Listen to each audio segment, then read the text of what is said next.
all about Kate Bush. Lovely. I hope you can see that in full colour. Marvellous. It's been sent in to me by Laurie Pierce. Laurie, congratulations. I shall give that to Kate in just a moment because the wish of Victoria Peters has come true. She's in Wirral, Merseyside. Victoria says, please could you have Kate Bush on Swap Shop in real life? She is here in real life, and I can see from here she's breathing once more. Victoria, chatting to her in a moment, but let's have some Wuthering Heights.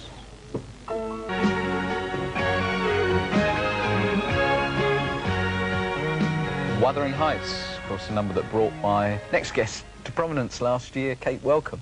That must mean an awful lot to you, that song, actually, mustn't it? Yes, it does. It means an awful lot. I mean, that's really why my name is known, because of that song and because of the book.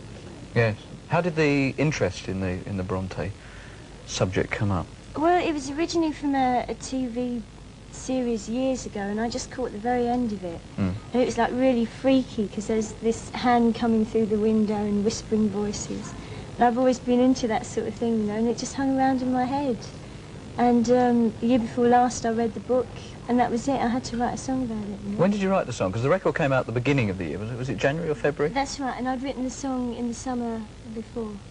Really just before we recorded the album. It's my latest song. So, what, 6 months before that first single came out, you were planning to start a strong record career? Oh yeah, I mean, I think I've always wanted to record. Since I was a kid, that's what I wanted to do. I wanted to be, if not a songwriter, a singer. And I never thought I'd be a singer. And I still, in a way, really don't consider myself a singer. It's just fantastic for me that other people do. Yeah. It's well, great. From an observer's point of view, an amazing year last year, but you were dubbed by lots of journalists as the voice of 78, the singer of 78. Is that a problem? Do you think that you made such an impact? Do you feel that could become a little bit of a burden? I've no idea. I think possibly I could get a problem with the fact that most people associate me with just one song. Then again, I'm so lucky that people even remember me for anything, you know? I mean, I've been so lucky in this last year. And really, all I'm concerned about is just carrying on doing what I can and hoping that people will still like it. Yeah. That's all you can do, you know, just take it as it comes. True. I was lucky enough to be on your first Top of the Pops, and it was my second one, actually. Was it? Remember, yeah. Was it the second one? Yeah. That was with that song. Yeah. I remember you being incredibly cool when things were getting a little bit heavy because you couldn't get the timing right with Johnny Pearson's orchestra, and Johnny was trying to be sympathetic and sort it out. And the terrible time problems recording Top of the Pops. You really kept calm about the whole thing. I thought that was quite amazing. Have you found it difficult to adapt at all to some of the pressures of television or live appearances? Well, it's such a strange process, the whole thing, you know, like you get very nervous before you come on, and then when you're actually doing it, you're so concerned about giving your best that, you know, like I was quite happy to say, excuse me, can we just stop and do it again, you know? Yeah. I was more there was a problem with about orchids or something all over the piano as well, wasn't there? Yes, the wrong plastic lighting. orchids. They were worried they were going to blow up, you see, and the whole place would go up in flames. And well, you carried it off absolutely brilliantly. What about live appearances? Are you doing very much at the moment? Are you going out and... No, not really. It's something that I've done very little of, live work. I mean, really, the main place I did it was in pubs a couple of years ago, and I mean, that was great, but it was on a very different level. What were you doing then? Standards, honky-tonk women, all that sort of thing. Just standing up in the pub and let him rip? Had a little band, yeah, it was great. Marvellous. Really I didn't know about that. That sounds really interesting. If you'd like to pick up the phone there, we might better dig up some nasty This one? questions about your past for you. And on line 5, hello? Hello, Noel. Hello, who are you? Elaine Drury. Hello, Elaine. You're the first one through to Kate Bush. Hi, Kate. Hello, Elaine. I'd like to ask you, do you know that your highest note that you can sing? I've no idea. Probably in the bath, I'd have thought. I can sing higher notes in the bath than anywhere else. You do have an amazing range, don't you? Has it ever been sort of written down how far you can go? Oh, no, that's the last thing I'd do. Because if you set yourself a limit, then you're probably never going to get over it. Give us a high note. What, now? Yeah, break the phone. It's very early in the morning. All right, thank you. Do you find your voice alters during the day? Oh, yeah, incredibly. It's very interesting. You wake up as a tenor, do you? It's very weird talking to you like It is, but we can put the phone down. I was just interested to know that. Sorry, Yeah. it's there turned over a couple of questions. I'm on butt in. Line 6. Hello? Hello? Hello. Who are you? David Lang. Hello, David. What's your question? You know one of your songs, The Man with a Child in His Eyes? Yeah. I want to know what the meaning of the song's about. Oh, well, it's something that I feel about men generally. Sorry about this, folks. That a lot of men have got a child inside them, you know, that they're more or less just grown-up kids. And that it's a very... No, it's a very good quality. It's really good because a lot of women go out and get far too responsible. And it's really nice to keep that delight in wonderful things that children have. And that's what I was trying to say. That this man can communicate with a younger girl because he's on the same level. Oh, thanks very much. Thank you. Thank you very much, David.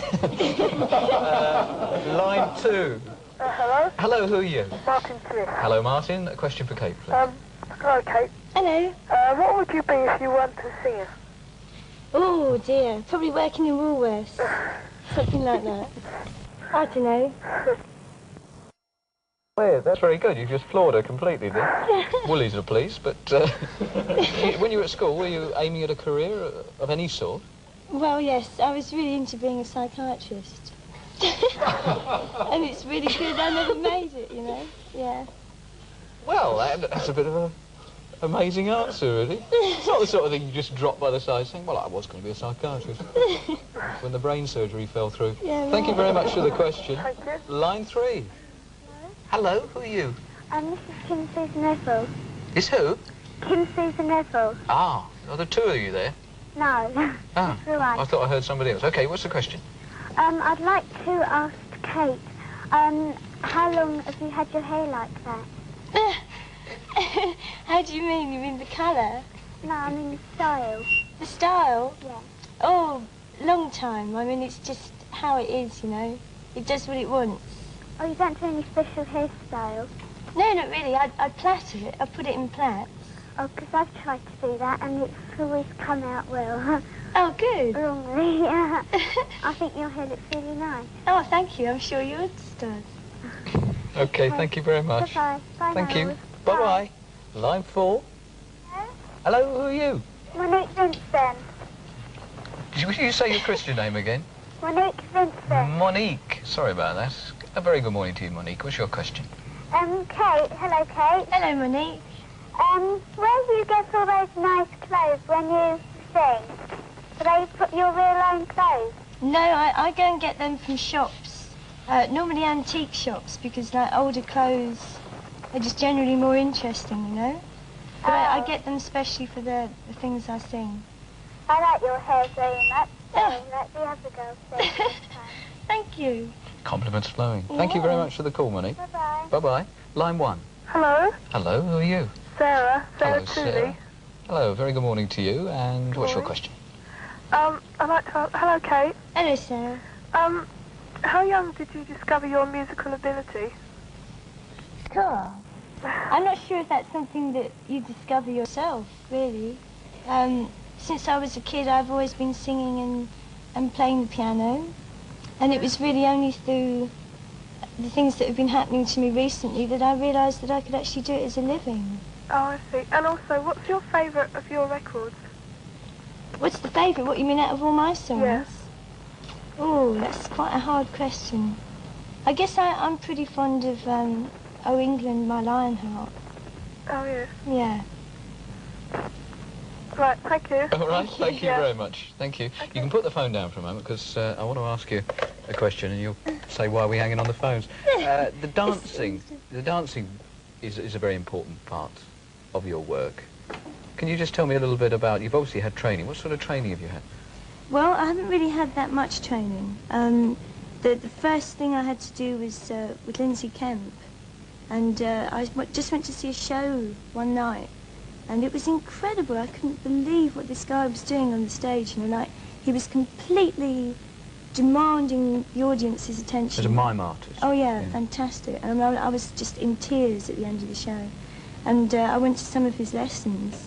And he just opened up a new world for me, the fact that you can express so much with your body. Mm.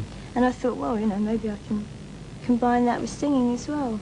So I went along and started taking some proper lessons because it's important to discipline your body. And I did a couple of years at a place in Covent Garden, like 5 days a week. And I really enjoyed it. Are you going to incorporate that skill at all in any concerts? That's something I've yet to find out for myself. You know, like I can say, oh yeah, I want to do this and this. When you actually start working it out, you find you have very obvious limitations. You know, like you can't leap up in the air 20 times and keep singing at a high A. You know, you just sort of explode into little pieces.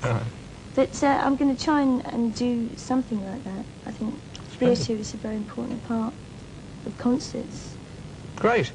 Well, you've got loads of things here. Well, we've got some shorts here from Italy. Ta-da! And it's got an Ivor Lionheart on it. It's sort of mock English. This is from New Zealand. That's a jacket that they gave me, and in fact it's too small for me. And I thought someone might like that. And this is a Lionheart jacket from England. There's an album? Yes, there's What's an in the album. little box? Well, this is a box from Oh, nothing in the little box. Japan. Yes, it is an empty box. And what they do is they've got a very traditional drink out there called sake, which is a rice wine. And you drink it from here and you put some salt on the corner and you drink it through the salt. And I just thought it part was of a the nice swap. one. What about a question, please, Kate? Well, the question is, on the end of my album Lionheart, there's a message being scratched for everyone. And what is the message? Actually on the disc. Actually on the disc at the end of the Lovely. album. Superb. Well, we had Eric Sims, a naturalist, on the programme last week. Eric, could you drop in Eric Sims' correct answers, please? It's Oops. quite... Keep it going, Eric. Lovely. Oh, yeah. Thank goodness it's house trained. Now, thank you, Eric. Lovely. Would you like to pull one out very quickly? I'd love to. Oh, he's great. Thank you, Eric. You may fly away now. And what do we got? Want to know which was the heaviest bird in Britain? And Heaviest flying British bird. It says that the heaviest British bird is the mute swan. Is that right? That's never. Yes. What's a mute swan? I haven't the foggiest idea. It's a swan, anyway. And it Certainly can't it's a talk, swan. All right. And the lady that's won it is Jane Gray from 41 Chalk Pit Lane in Oxted. So well done, Jane. That's Lovely. great. Thank you very much for that. Thanks for coming on. And we were talking about The Man with the Child in His Eyes. We get a chance to hear it now. Oh, Kate, great. thank you very much Thank indeed. you, my pleasure. Thanks.